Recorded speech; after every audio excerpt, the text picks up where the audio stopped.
Cordiales saludos amigos de Huacho y de todo el Perú. Les saluda nuevamente el licenciado Ronald Aguirre. Esta vez nos encontramos en otro capítulo del programa de Socios de Carrión con el licenciado Janco para tratar el tema de este Consejo de Ministros y la juramentación del presidente Castillo, que ha generado bastante polémica, además de algunas confrontaciones entre los sectores políticos. Bienvenido, Janco, al programa. Gracias, Ronald. Igualmente también saludos cordiales a todos los que de alguna manera nos están viendo, ¿no? En esta que es plataforma virtual del Colegio de Sociólogos. Y efectivamente el tema creo que merece un análisis, una crítica, si se puede decir así, a través de nuestro espacio y a ver qué es lo que se nos espera, ¿no? Correcto. Bien, jefe.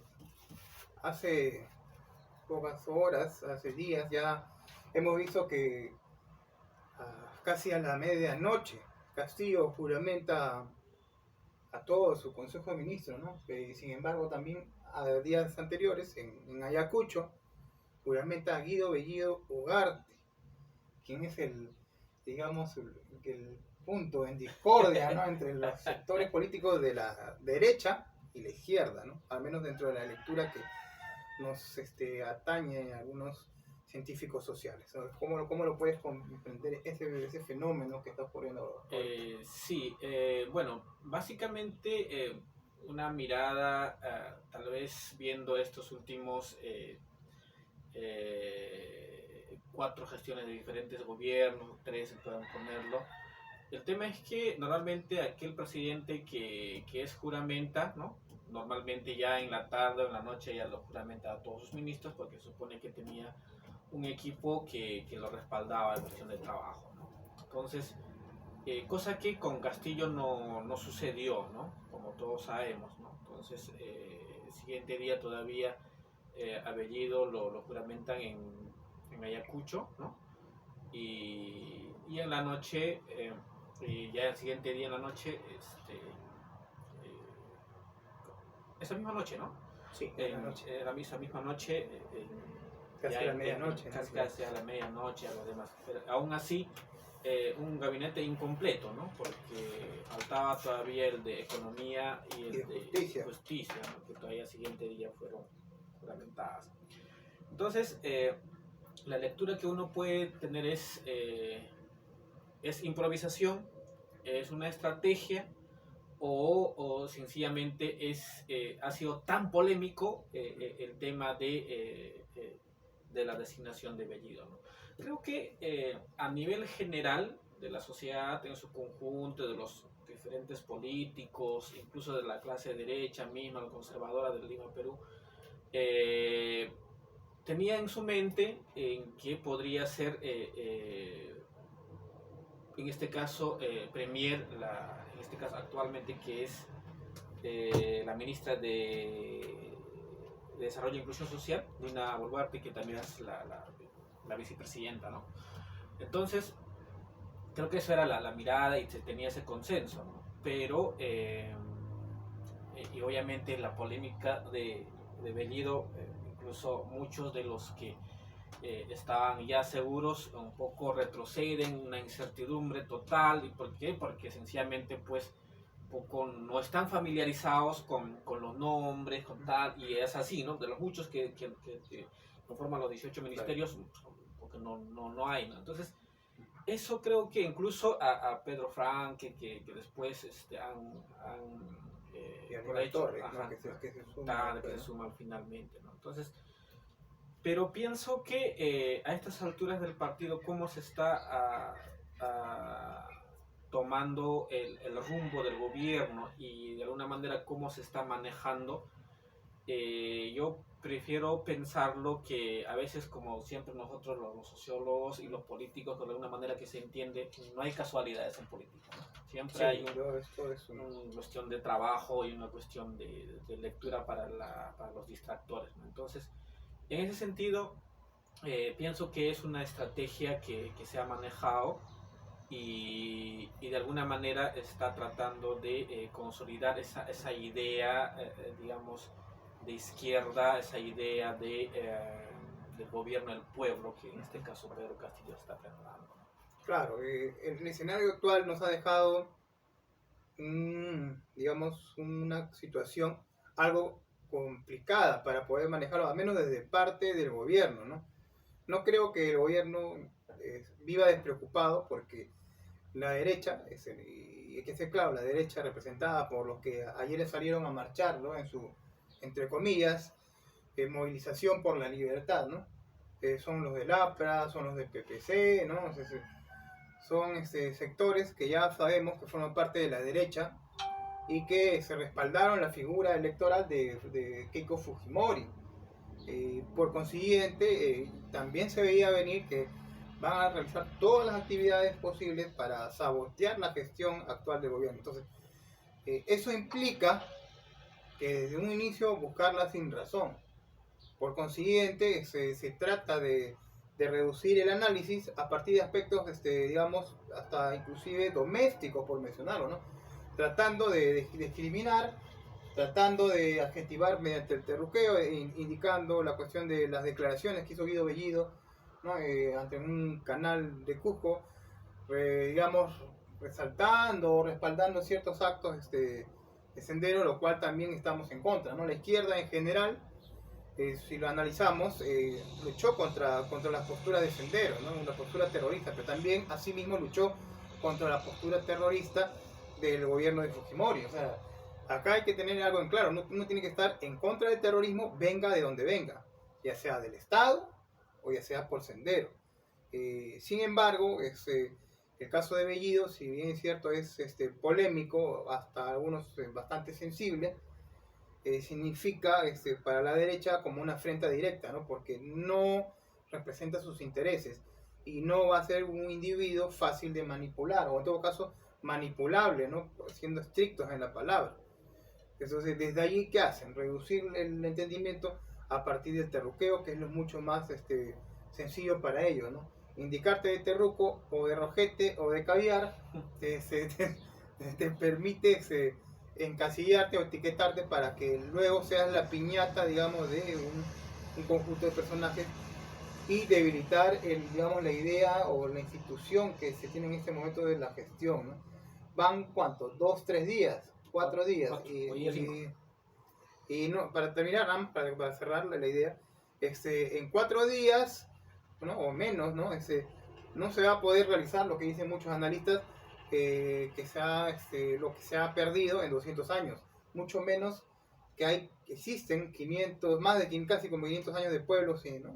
Olvidados, pueblos originarios, que siguen esperando su resarcimiento, ¿no? Su reconocimiento e inclusión a esta sociedad que es racista y que por lo general ha demostrado en el mismo proceso de campaña electoral que por el solo hecho de ser provinciano, y acá no estamos victimizándonos por si acaso, por solo el hecho de ser provinciano, implica ser, digamos, bruto, ignorante o cualquier calificativo, ¿no? Peyorativo, ¿no?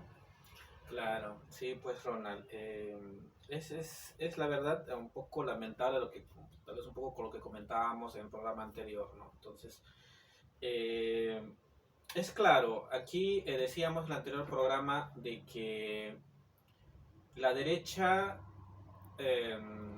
sencillamente el objetivo es vacarlo al actual presidente. O sea, ese es el objetivo principal. Entonces, por lo tanto, no le van a dejar gobernar. Están esperando el más mínimo error o la sin razón para que eso sea así. Y obviamente el tema de las manifestaciones y el tema del aparato o comunicacional actualmente, el monopolio que se tiene a través del comercio y control de todos los medios de comunicación, hay una línea clara, ¿no? O sea, un ataque frontal, ¿no? Entonces, y que era sí o no, es una guerra, ¿no? Guerra interna, por decirlo así, a nivel de ideas, a nivel de propuestas que se está generando. Entonces, y yo me pregunto, ¿no? O sea, por ejemplo, PPK, ¿no? casi similar, ¿no? O sea, Claro. ha sido su voto, no ha sido por una gran mayoría, una segunda vuelta, una diferencia Pero ganó. casi similar, pero ganó. Ujú. Pero a él nunca le pidieron resultados o críticas o manifestaciones como está sucediendo actualmente a sus 2 o 3, 4 días de gobierno. O sea, no. O sea, a él se le pidió resultados a los 100 días de gobierno, como normalmente es en cualquier Claro. gobierno local o regional que de alguna manera puede medirse, ¿no? Entonces, y de ahí nomás uno saca su línea y obviamente no se le está dando digamos, ese tiempo de gracia para que aquí el presidente pueda Desarrollar sus desarrollar su propuestas, o al propuesta, ¿no? menos comenzar, ¿no? La propuesta que Claro, está planteando, ¿no? Bueno, totalmente de acuerdo, ¿no? La figura que se espera y que dentro del análisis es que en todo gobierno, en toda buena gestión, siempre hay, digamos, 100 días previos. Y es por eso que en la segunda vuelta siempre se plantea, ¿no? ¿Cuáles van a ser tus propuestas para estos 100 primeros días? Y a partir de ello se evalúa. Incluso si los profesionales especialistas en gestión pública saben muy bien que una gestión se tiene que monitorear y evaluar posterior a, o sea, tú no realizas una evaluación, o no, hay una evaluación ex antes, pero es, digamos, un tema de ya de inversión, pero en tema de gestión pública no puede hacer una ex antes porque es un tema social y las variables no son rígidas.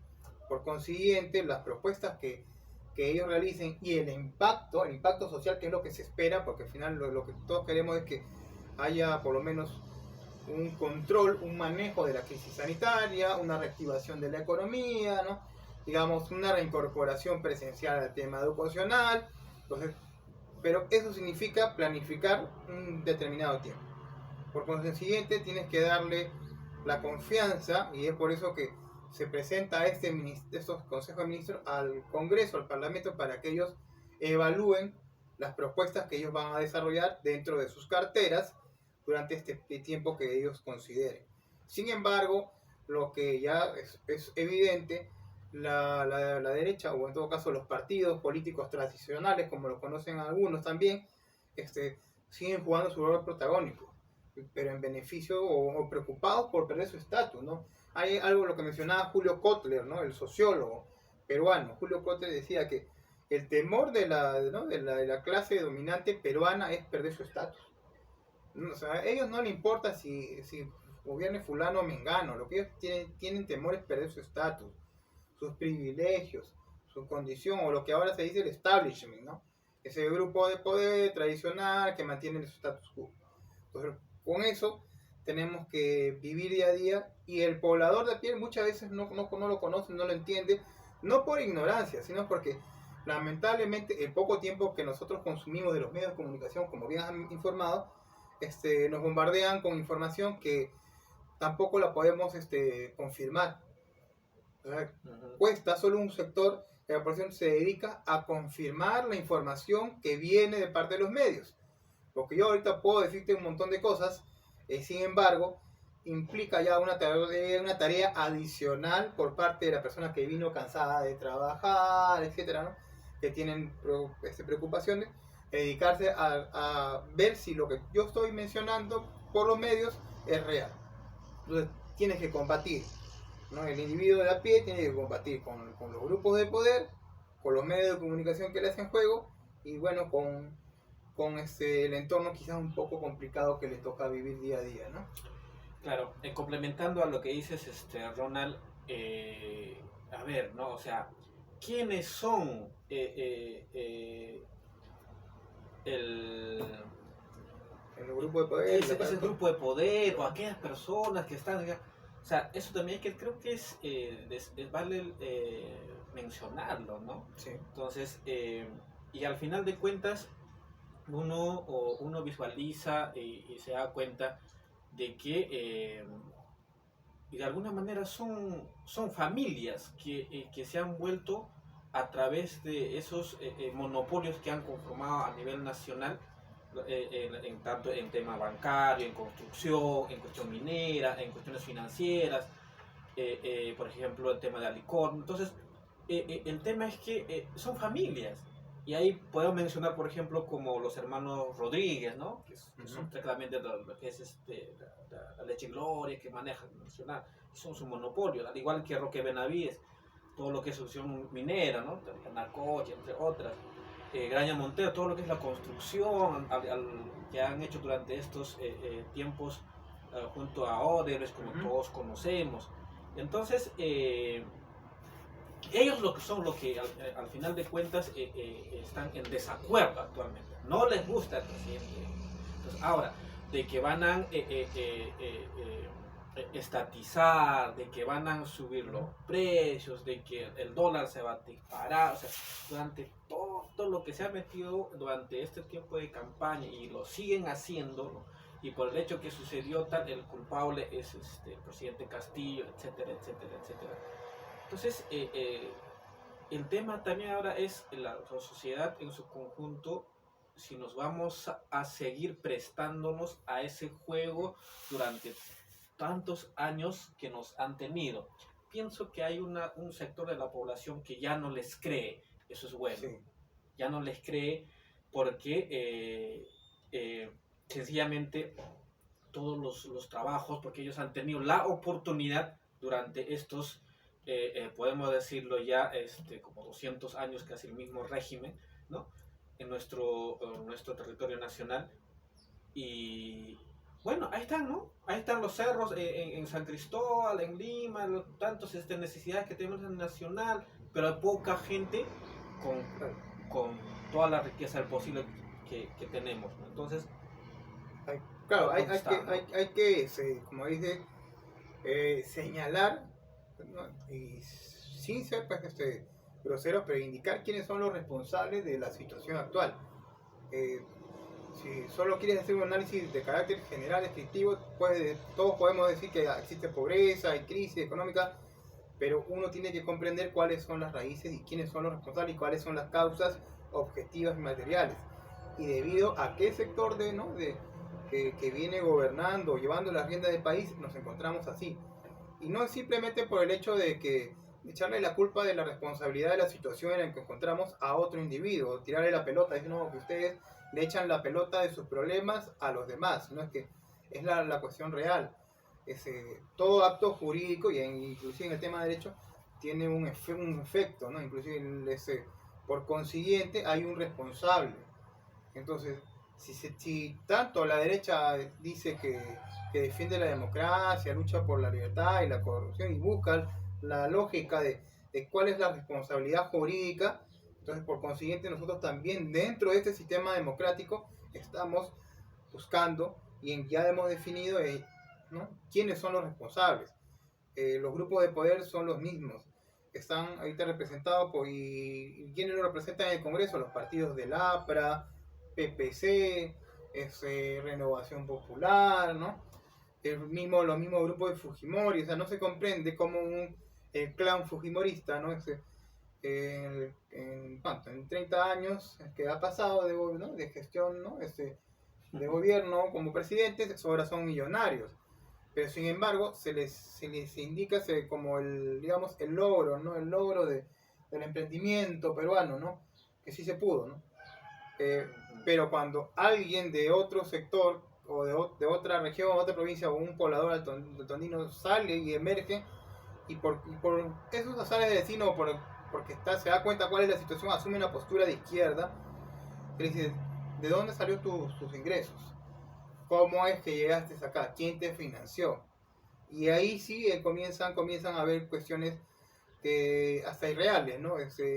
Sacan de contexto las cosas, ¿no? Y es por eso insistía en el tema del terrorismo. El tema del terrorismo se tiene que manejar y tiene que haber una lectura unificada. Y para eso se creó hace tiempo la CBR, ¿no? La CBR, la Comisión de la Verdad y la Reconciliación. ¿Qué implicaba ese espacio, esa institución? Justamente eso, aunar, ¿no? Entre la población peruana, entre los hermanos peruanos, para poder dejar atrás esa etapa nefasta del país. Teníamos que dejar. ¿Cómo superamos eso? Sincerándonos. ¿Qué cosa hizo? Y hay dos claros ejemplos de de olvidarnos de rencor hacia, digamos, al adversario político, etc. El caso de Mandela y el caso de Pepe Mujica. Si Pepe Mujica, por ejemplo, en un caso más cercano a la región, hubiese asumido una postura revanchista, el haber llegado al gobierno, hace rato se hubiera, como se dice vulgarmente, levantado en peso toda la derecha.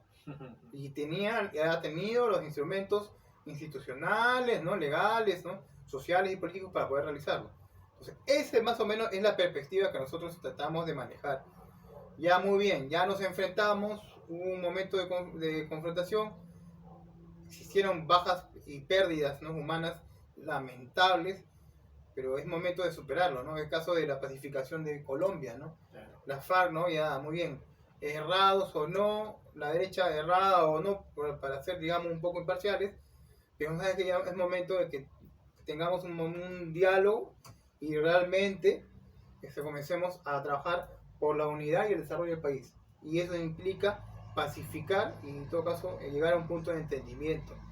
Por lo tanto, y un poco para cerrar la idea, ¿no? Para darte pase, es por eso que me parece importante que esta bancada, ¿no? La bancada de Perú Libre, el Consejo de Ministros, ¿no? El gabinete ministerial de Bellido, siga asumiendo su responsabilidad como ministros, al margen de si algunos ministros, como es el caso de Béjar, ¿no? Como es el caso, digamos, del mismo Bellido, y por quizás, ¿no? Como el caso que se mencionaba también en las redes por parte de Nay Durán, quien ni siquiera ha sido militante de una guerrilla, de un alzado en armas, sino que su esposo, su ex esposo, un chileno, se tomó las armas, pero ahí se hace responsable de los actos del esposo. Y incluso se le acusa de que ¿por qué viajas tanto a ver a tu esposo? No, que obviamente tiene que viajar porque su hija está con él, pues no, tiene que verla, ¿no? O sea, que sea una madre desnaturalizada. Entonces, hay que cambiar ese concepto. Si bien es cierto, existen personas que en algún momento asumieron una postura de confrontación armada con el Estado, pero ellos ya se incorporaron a la sociedad, a muchos de ellos purgaron condena, a algunos otros, como el caso de Béjar, fue absuelto, ¿no? Fue absuelto y asumió otra postura, ¿no? Ya una postura, digamos, de docencia, de intelectualidad, de contribuir a la sociedad, ya no desde el escenario armado, sino de una cuestión de la lucha de ideas. Entonces, por ahí me parece que va el camino, ¿no?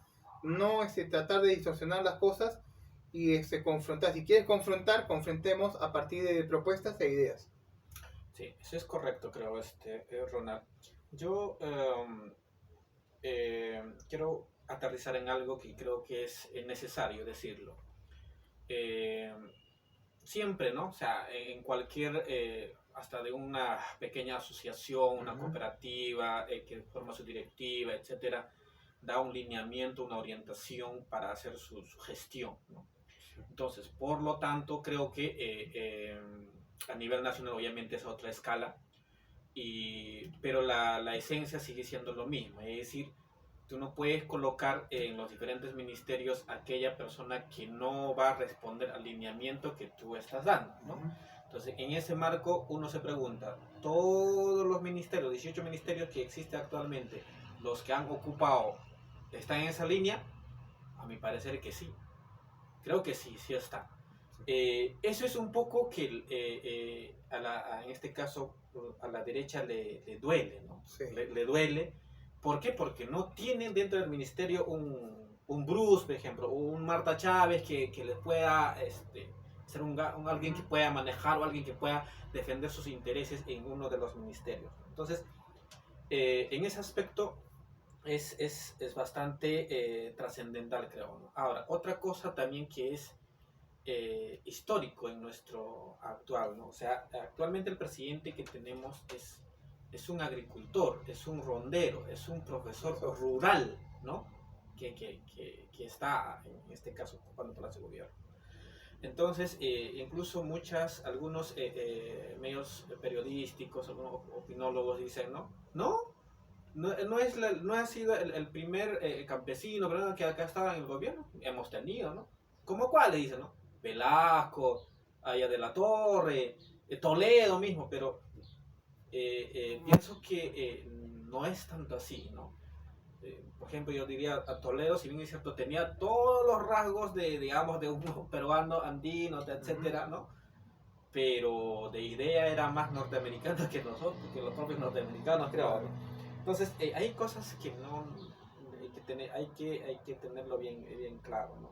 Entonces, cuestiones al tema del terrorismo, obviamente, como tú decías, Ronald, no hay nada que discutir, ese es algo que de todo índole es repudiable, pero digamos, las ideas de una manera si están bien en beneficio de la población, que no, porque para eso también la sociedad civil organizada tiene que seguir, porque también hay otra cosa también, Ronald, siempre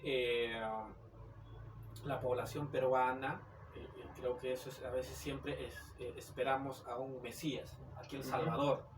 Y ojo, eso hay que meternos en la cabeza. O sea, Castillo no es El Salvador. Castillo no es El Salvador. Castillo es digamos, un ciudadano más que de alguna manera puede orientar, ¿no? Puede decir, esto es el camino. Pero el rol, sí, si queremos un gran cambio, no, todos nosotros, todo el peruano, empresarios, sea civil, organizada, campesinado, todos tenemos que jugar nuestro rol desde el espacio que estemos. Si no, la cosa no se hace cambio. Sí, tienes toda la razón, Jaco. Me hiciste recordar a Alberto Flores Galindo cuando decía buscando un inca, ¿no? La cuestión del Mesías, del mito, de que buscas que al Incarri, ¿no? Que es ¿no? personaje mítico que se la adjudicó en un principio a Tupac Amaru, ¿no? Que volveré y seré millones, ¿no? No mitifiquemos, ¿no? No mitifiquemos en todo caso a Castillo, es un individuo como Anco y como mi persona, va a tener errores, los va a cometer, así que no nos sorprendamos. Tampoco quiero decir que vamos a justificar los errores. Hay que diferenciar entre error y delito. Porque una cosa es por causa, hecho de causa, por conocimiento, y la otra cosa es porque, dadas las circunstancias, no se pudo realizar ciertas cosas o lograr ciertos objetivos. Eso es para precisar, ¿no? Sin embargo, no podemos seguir viviendo bajo la esperanza de un salvador.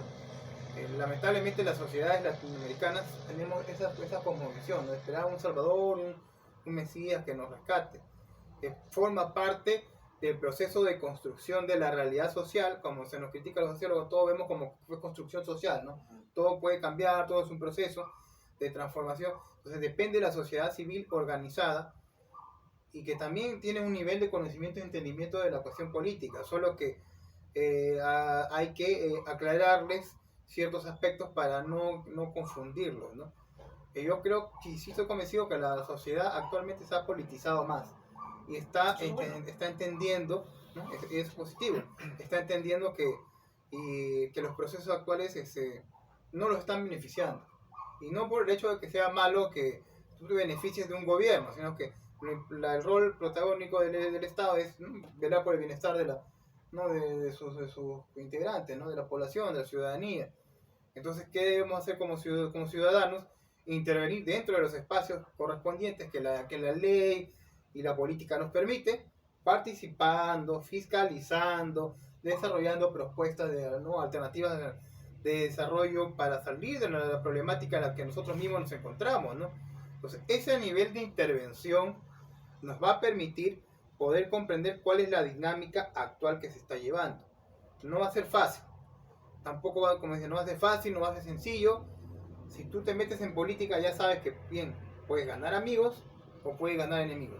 La política, como decía, y acá hago un pequeño paréntesis, como decía Mao, no es un club de amigos. Es un espacio, ¿no?, donde confluencia un sinfín de intereses, ya sean individuales, grupales o colectivos. Por consiguiente, entonces tenemos que estar preparados para este escenario. Y desde lo que yo considero, apoyar lo que la gestión actual pretende realizar.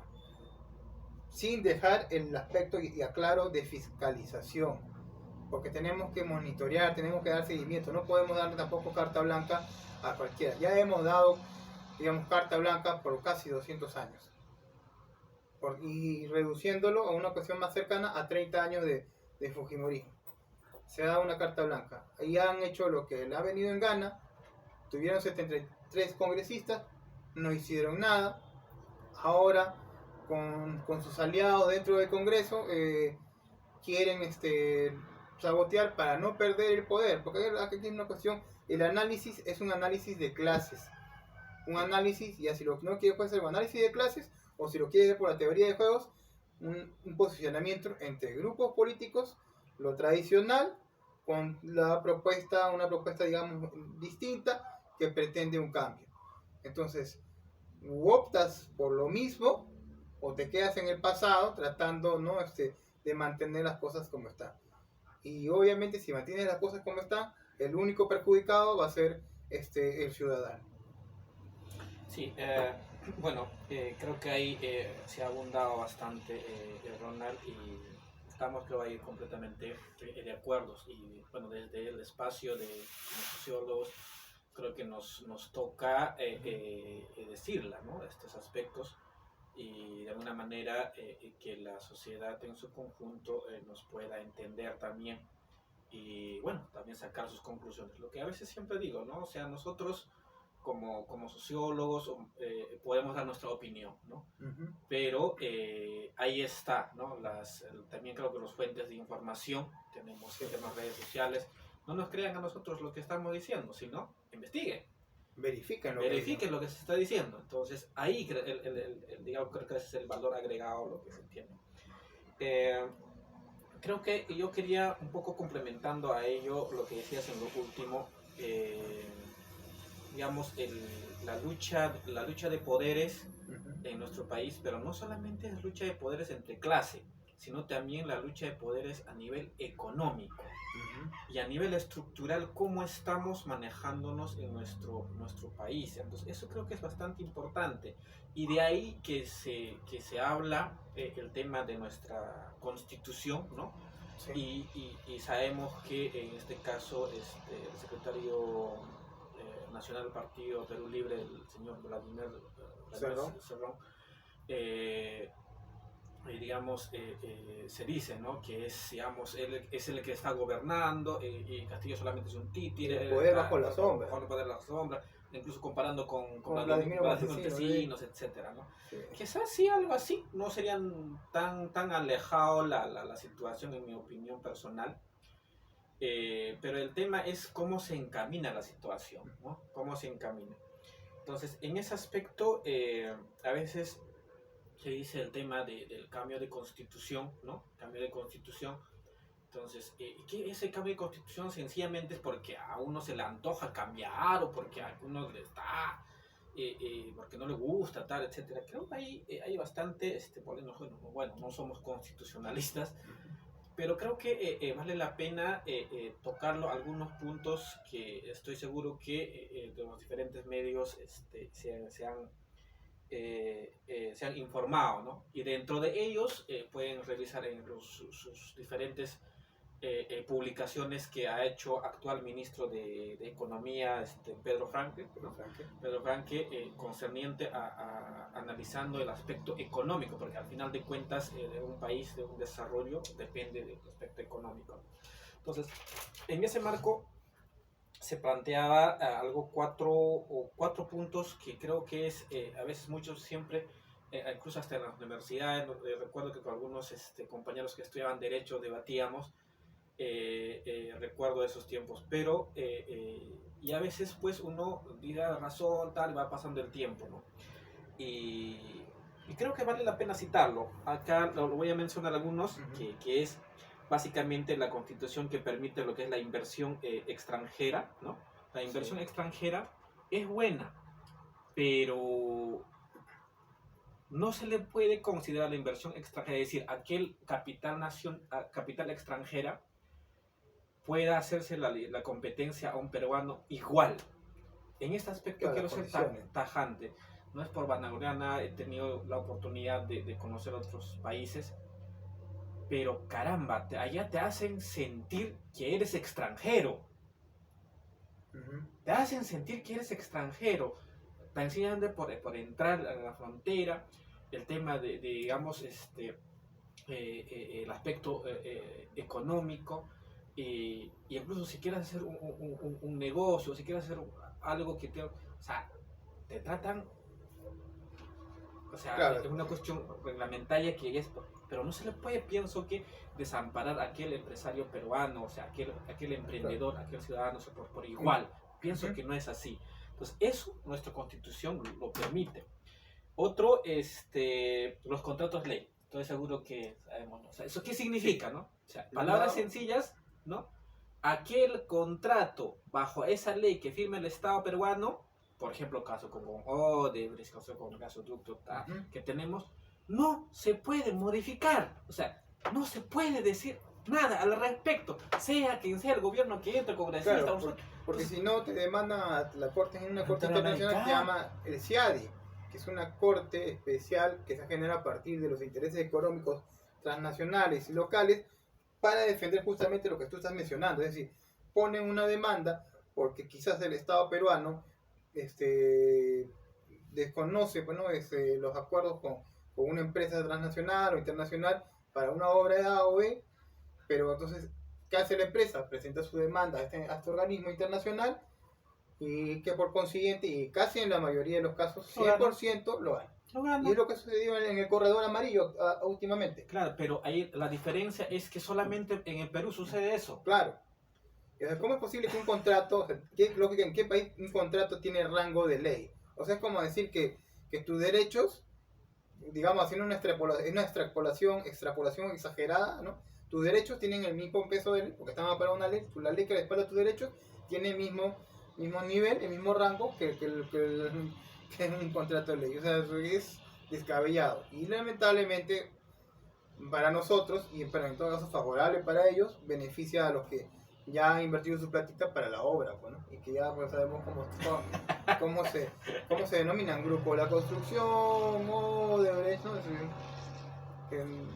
claro, ¿no? Exactamente. Y el tema del sistema crediticia o la institución financiera en nuestro país, o sea, el BCR, Banco Central de Reserva, supone que el rol a través del Banco de la Nación, todo debería ser los promotores de desarrollo de nuestro país, no sencillamente un cajero de... ¿cómo se dice eso? Cambista. Un cambista, una ventanilla de cobro de pago, nada más. O sea, pero ¿dónde está la cuestión crediticia? O sea, ¿dónde está la seguridad de la cuestión de emprendimiento por los poderes? Sencillamente el BCR solamente ve el tema de si hay inflación o no hay inflación nada más en el Perú y ya está, ¿no? Acá hay un tema importante también que ayer justamente revisaba, los intereses que les cobran en los créditos al poblador peruano. Son contra exagerados. O sea, en cualquier país, no sé, de Europa, inclusive de Sudamérica y en el mismo Estados Unidos, los intereses son mucho menores. Y es por eso que no podemos pagar pues, esas deudas, o sea, terminan siendo impagables, pues, ¿no? Claro, es que el tema es que es, por ejemplo, el tema de, ahí viene, ¿no? el tema de consorcios o el tema de los monopolios están permitidos y no hay nadie quien lo regule, lo controle, y por lo tanto ellos pueden poner el precio que quieran y nos cobran lo que ellos quieren. Simple. Ahora, nos quieren vender que ese es el discurso neoliberal, ¿no? El discurso neoliberal justamente es que el mercado se autorregula, que el mercado chorrea el dinero y redistribuye, y el mercado va a redistribuir el ingreso, ¿no?, económico a la población. Déjenme decirles, señores, que nosotros estamos considerados como el puesto 66 de la sociedad o el país más desigual a nivel mundial, y como el tercer puesto como sociedad más corrupta a nivel de Latinoamérica. Entonces, ese chorreo y esa redistribución o esa autorregulación que dice el mercado que nos va a beneficiar, realmente no se está dando, y es improbable que ocurra, salvo que te imagines una sociedad idealista y no sueñes, ¿no? Como es una cuestión que no va a ocurrir, ¿no? Claro, entonces, y eso está, digamos, dentro de nuestra ley de las leyes, ¿no? Como es nuestra Carta Magna. Y así, ¿no? Entre otros aspectos, y por ejemplo el tema de subsidiariedad, ¿no? O sea, Claro. o sea, ¿qué significa eso, no? O sea, básicamente es en que pone en primer lugar, ¿no? De más importancia, puedo decirlo, a la empresa privada. Y mucho más razón todavía a las empresas transnacionales. Y el empresario peruano, y donde sabemos que casi el 80% del trabajo a nivel nacional lo da la mediana y la pequeña empresa. Y la gran empresa. Entonces, O sea, o sea, es casi un 75 a 80% de, bueno, pequeña y media empresas fue lo que en otras palabras se conoce sector informal. Y lo informal, ¿no? Lo que dinamiza en la economía. Si bien Exacto. es cierto, el ingreso por PBI de la mina es mucho más que el ingreso que genera por PBI del sector informal, pero la mina es una realidad aislada en la zona andina que el dinero sale, no la mina, los productos, la roca sale con el dinero y lo poco que se redistribuye se lo tira pues la clase dominante, ¿no? Entonces, ¿quiénes realmente mantienen la canasta básica familiar? Es el poblador que tiene que jugársela cada día, inclusive durante esta pandemia, ¿no? Ellos han tenido que salir porque la circunstancia les obliga, ¿no? Lamentablemente, y siempre uso esa palabra, lamentablemente, estamos entre la espada y la pared, ¿no? Entre coger la enfermedad y entre no llevar nada que comer a tu casa. Exacto, exacto.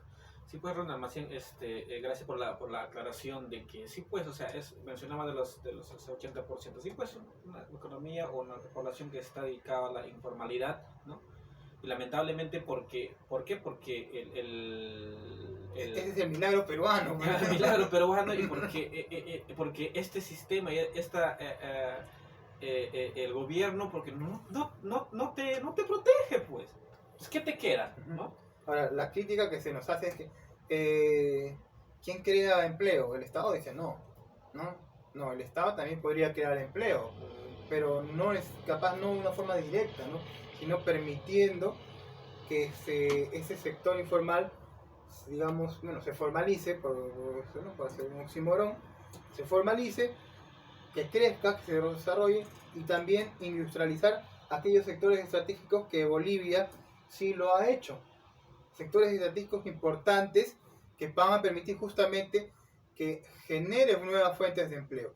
Y justamente, y rescato lo que mencionaste hace un instante, la experiencia, pues bueno, yo sé que tú procedes de Puno, y la noticia mencionaba cómo pobladores puneños se iban a Bolivia para tratarse temas de salud dentro del periodo pasado de friaje que hay en la zona que es muy fuerte, ¿no? Decía, ¿cómo es posible que dentro supuestamente del milagro peruano, ¿no? Dentro del milagro, ¿no? Ese boom económico peruano, y estábamos hablando del año antepasado, del año pasado nada más. Ese milagro, ese sueño, ¿no? El sueño peruano, exista una realidad paralela donde un poblador tenga que, para poder tratar su salud, su tema de salud, tenga que cruzar la frontera para ser atendido. Para lo que ellos de allá es algo muy normal. O sea, ellos lo atienden, bueno, sí, porque encima las atendían gratis porque sabían en la situación de precariedad socioeconómica en la que se encontraba el poblado peruano, muy a pesar del discurso que nos han vendido. Y sin embargo, nos atrevemos, pues bueno, para que asumir pasivos ajenos, lamentablemente nos atrevemos a criticar el modelo boliviano como si fuera un desastre. Y ahí hay que coger, pueden haber errores quizás, pero hay que hacer un análisis objetivo. La situación de países con una postura nacionalista, patriótica, que no necesariamente son subordinados a los intereses transnacionales, quieras o no, es mucho mejor que la nuestra. Por ejemplo, caso nomás Cuba, Cuba es una dictadura, etcétera, ya. Extraña dictadura donde tienen una vacuna propia. O sea, yo no entiendo, o sea, que raro, ¿no? Yo soy marciano, ¿no? Es que también muchas veces solamente, por eso les decía, ¿no? O sea, simplemente a veces la sociedad en su conjunto, bueno, por lo menos la mayoría, a veces nos dejamos guiar de nuestros líderes de opinión, ¿no? O que los influencers, como se dice, se hace en las redes sociales actualmente. ¿No? Entonces, y a veces repetimos lo que ellos están diciendo, entonces, creyendo de que esa es la gran verdad. Entonces, es un error que mucha gente cometemos, me incluyo en eso, porque a veces también se dice, ¿no? Pero estamos, creo, a tiempo, y esta realidad también nos enseña siempre, ¿no? O sea, a tener nuestra propia opinión, y aparte de ahí, para que uno pueda tener su propia opinión, tiene que investigar, ¿no? Sí. Y bueno, yo les daré un dato, ¿no? O sea, estoy seguro que ustedes también ya lo saben. Es decir, a Bolivia hace 5 años, nosotros como peruanos, ¿no? Perdón, hace 5 años, nosotros le llevábamos en desarrollo a Bolivia, si no me equivoco, como 10 a 15 años. Ahora, en el año 2021, Bolivia nos lleva 10 años de desarrollo. O sea, estamos retrocediendo. Entonces, hay uno reflexiona, ¿qué pasó aquí? ¿No? Exacto, ¿qué pasó? ¿No? Entonces, ahí creo que vale la pena reflexionar las cosas y lo que se está diciendo, lo que se está haciendo en otros países, en los modelos que se están funcionando, etc. En fin, ya eso quedará para otra discusión, ¿no? En lo que nosotros podamos tener. Nada, y bueno, ¿qué opinas tú para tal vez concerniente para el tema de la Asamblea Constituyente? O no, a la Asamblea Constituyente creo que ya hemos dicho, bueno, el camino. En todo caso, el camino, ¿no? El camino, ¿no? O sea, el camino, hay que, el tema constitucional, porque bueno, ahorita quizás para cólera de otros estoy en tercer ciclo de Derecho. Así que está bien, por lo menos me voy a poder informar y tengo algunas ideas previas, por decirlo. No soy un constitucionalista, me gustaría hacerlo. Rescato mucho la figura del doctor Aníbal Torres, que es muy bueno, es un tigre, y si no le hablas con argumentos, te revuelca. Hay que tener ahí, primero, como dice, informarse, como ya me dicho, para poder conversar, debatir, hay que informarse, ¿no? Me parece que hay una preocupación por muchas de las personas, ¿no? Y dicen, no, que la Asamblea Constituyente es anticonstitucional, una figura jurídica anticonstitucional. Primero hay que aterrizar un poco. Hay dos elementos. La cuestión doctrinaria y sus presupuestos, ¿no?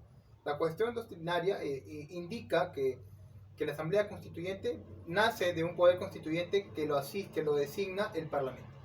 Entonces, por consiguiente, dentro de la Constitución que tenemos del 93, se puede plantear mediante referéndum, ¿no? Que ya se están recolectando las firmas por parte del Partido Perú Libre, que se considere y se someta a debate si desean una nueva constitución o no. Por ahí estamos dentro de todo lo legal y sí es lógico el camino. Uno de los caminos. Uno de los caminos. Por consiguiente, este Parlamento va a determinar quiénes son los que van a hacer ese poder constituyente. Y cuando hablamos de poder constituyente, significa el conjunto de individuos, u organizaciones o parte de la sociedad que van a elaborar ese documento o esa ley de leyes, esa carta magna, nueva constitución, como lo quieran definir. Entonces, ahí está el proceso. Primero, el Parlamento lo acepta, que define quién es el poder constituyente, y este es un poder que adscrito, o sea, hay dos tipos de poder, uno originario, que es el Parlamento, y el otro el adscrito.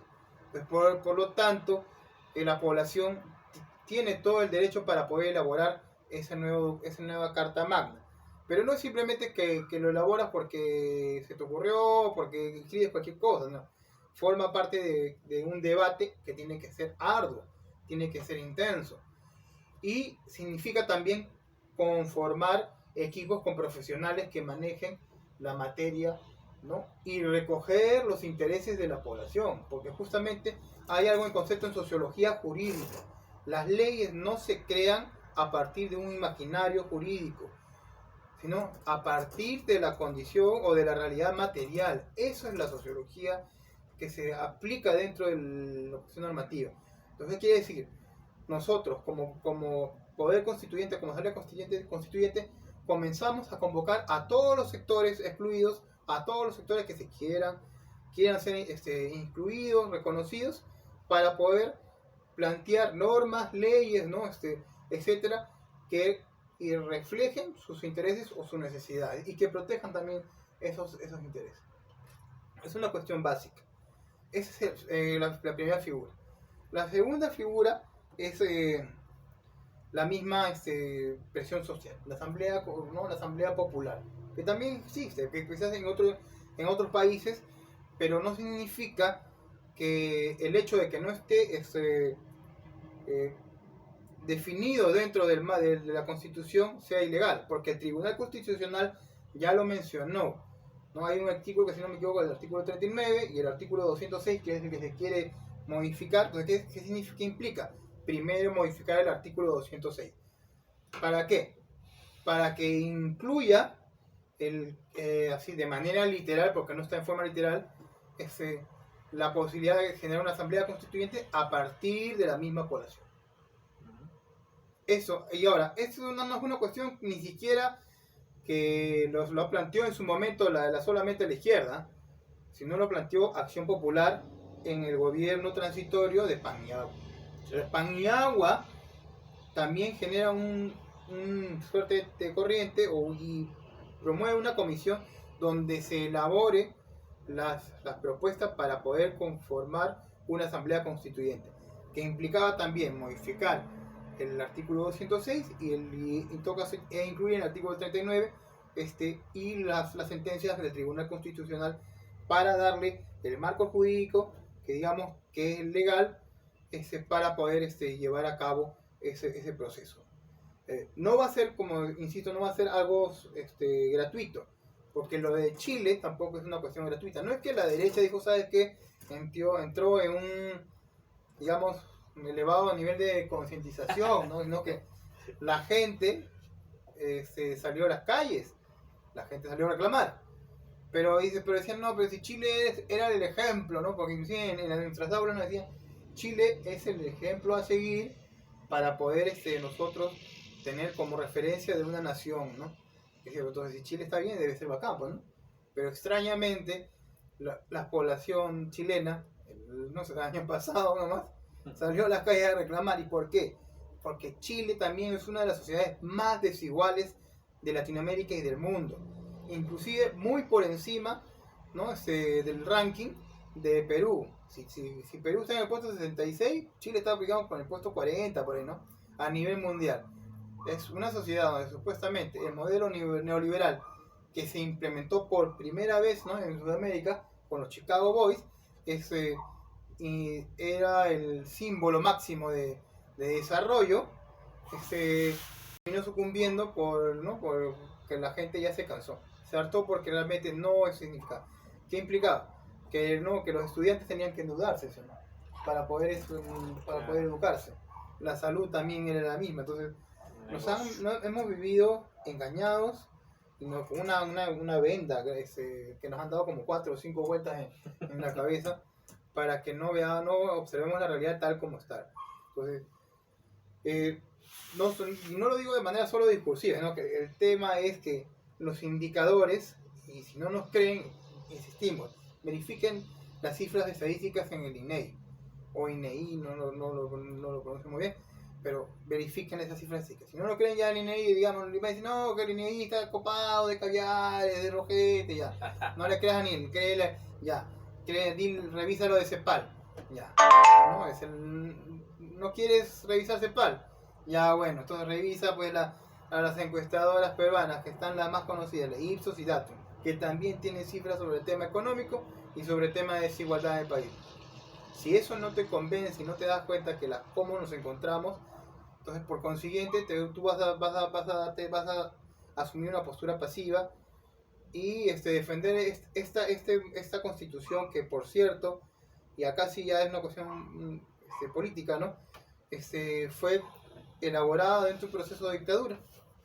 Una cuestión, puede ser muy ilegal por lo que quieras, ¿no? Porque al final legalmente se elaboró, pero en el contexto que se desarrolló fue en un momento de dictadura, de la dictadura que todos conocemos de Fujimori.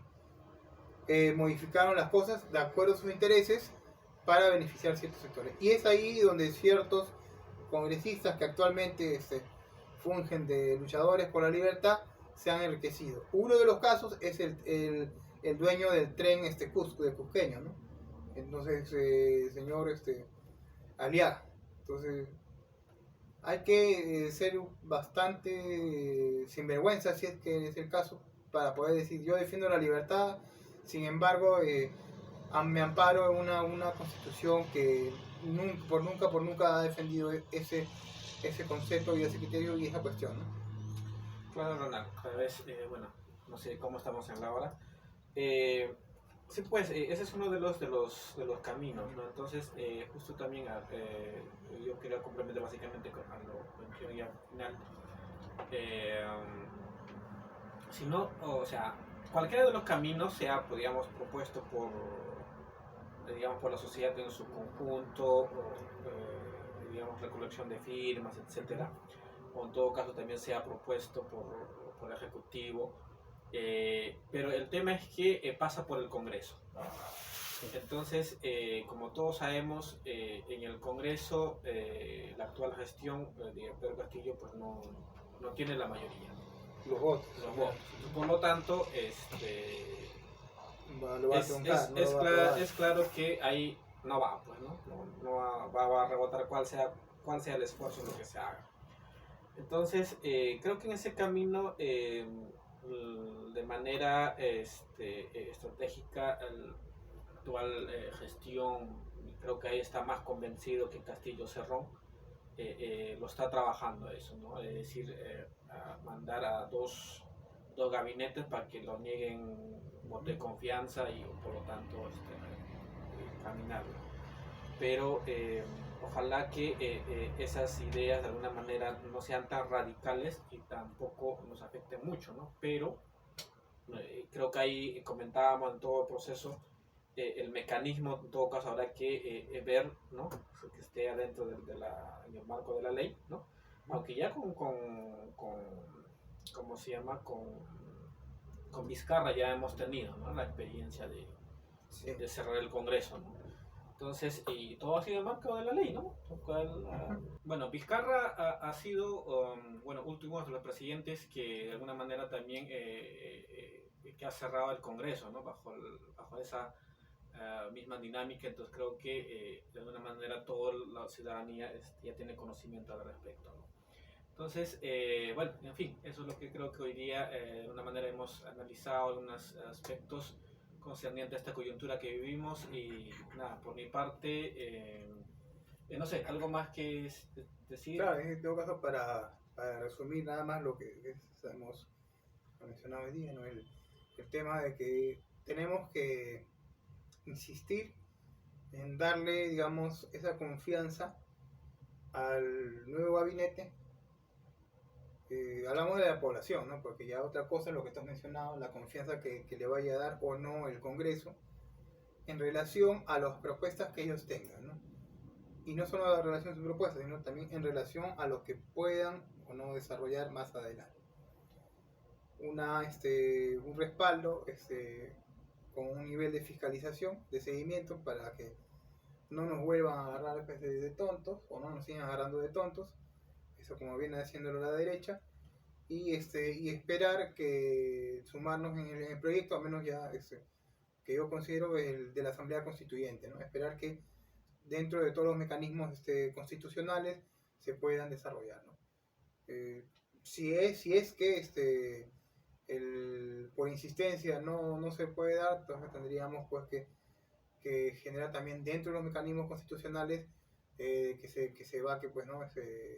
en todo caso que el Congreso, bueno, sea reemplazado, ¿no? Que el Congreso sea reemplazado siempre en cuando ellos no analicen correctamente el escenario, ¿no? Porque supongo que se darán cuenta que la población desea un cambio y por consiguiente una transformación de la realidad, ¿no?